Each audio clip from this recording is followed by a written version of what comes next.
Alamayo TV. Sọyàn dé bàbá sọ àlárìrí bàbá yìí. Alamayo TV yọ bí ọjọ́ ó lálẹ́ bí òṣùmàrè.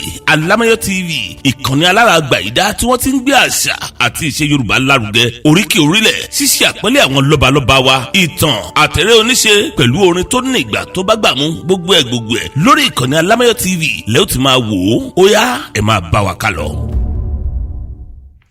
Ṣé bá wa ló lákọ̀ọ́ráyé wa? Ṣé bá wa ló lákọ̀ọ́ráyé wa? Aláwa ló lákọ̀ọ́ráyé wa. Aláwa ló lákọ̀ọ́ráyé wa. Ẹnìkan ò lè lé wa nílẹ̀ tá a kọ́lé sí. Ẹnìkan ò lè lé wa nílẹ̀ tá a kọ́lé sí o. Aláwa ló lákọ̀ọ́ráyé wa. Gbogbo ọmọ mo dá kẹ́kẹ́ o, ẹ̀yin ọmọ àkọ́ráyè ẹ máa jẹ́ mi ní gbèjègbèjọ ọmọ ogun tẹ̀dúdó ọmọ ogun sowápọ̀ ní mo dá kẹ́kẹ́ lé o, àkọ́tí ò ráyè òsì ìlú ẹ̀yẹ tẹ̀dó nílé àwọn bàbá yín gbógun balẹ̀ déódé bí òṣogun máa ń wó lọ́lù dákẹ́ jẹ́jẹ́ ọmọ arógun mọ́sá ọmọ àgbọ̀n tí àrùn ọ̀tẹ̀ ẹ̀yà kọ́ ló tẹ̀ bá àwọn bàbá ẹ̀yìn yẹn bí lólú ọmọ wíbẹ̀ bógun lọ gbọ̀ngbọ̀n mo kanlẹ̀kùn ogun mi wo ọmọ àbàtì ẹ̀yọ̀ kùkùté òmìnira jìgì ẹni omi kùkùté ara rẹ̀ lómi ẹni tí bá ń tọ́mọ mo dákẹ́ kẹ́kẹ́ ojú ogun etí ogun níran bàbá tó bí yín la ọmọ ẹ̀zọ́ là láti Olódùmarè kó àpò oró fún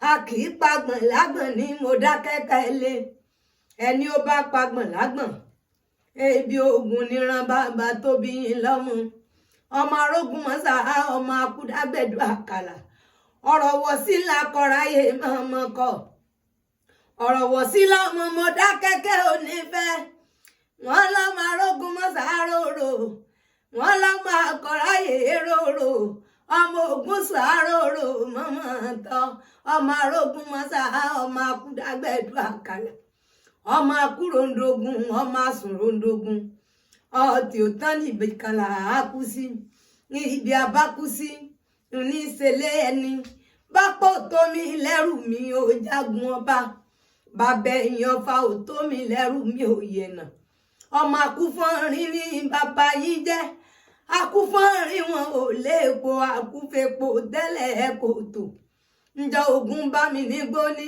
mọ́dọ́lúgbó ogun ló bá mi lọ́dọ̀ mo dèrò ẹ̀dàn ogun bá mi ń pàlàpàlà mo wájọ pa ọgbọ́n lọ ogun ló bá mi lórí òkìtì bàbá yín súré odòlú èsìsì ó làlá ọmọ agbọ̀n tí àrùn ọ̀tẹ̀ ìlú wo nílùú àwọn bàbá yín tí wọ́n jò sábàdà ni wọ́n jó nílé àwọn bàbá ẹ̀yìn tó bí yín lọ́mọ wọn á pé sábàdà ní ẹlùfún Mọ̀dákẹ́kẹ́ ló ti wá sábàdà ní ẹlùfún Mọ̀dákẹ́kẹ́ ló ti wá ó yá sábàdà sákòǹkò sábàdà sákòǹkò ìlú yìí ni wọ́n fi pé àwọn bàbá ẹ̀yìn sójú ogun wọn á pé bógun ó ṣe é jà lákọ̀ọ́ráyè arógundádé ní fagogo kéde kiri gbógun òṣèjà lákọ̀ọ́ráyè ògún sọ àyìn ní fagogo ké wọ́n kiri ọmọ arógun mọ́sá ọmọ ògún sọ wápọ̀ ní Mọ̀dákẹ́kẹ́